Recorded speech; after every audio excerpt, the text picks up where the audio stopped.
Titingnan po ako ng oras. Ilan pa ba din nakapirma dito? Mga... Mahal yan.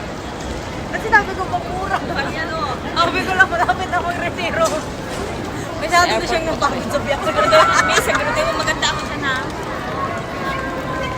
Dito tayo, dito tayo. Isa pa. Isa pa daw. Si ate. Pinapiplex ko lang yung lipstick ko.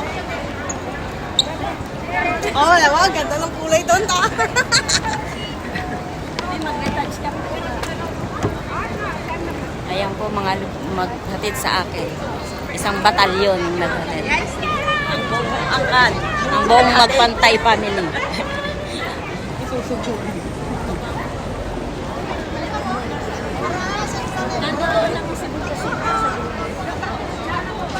Saan tayo? Magsibuin, re-request ko kay Amo.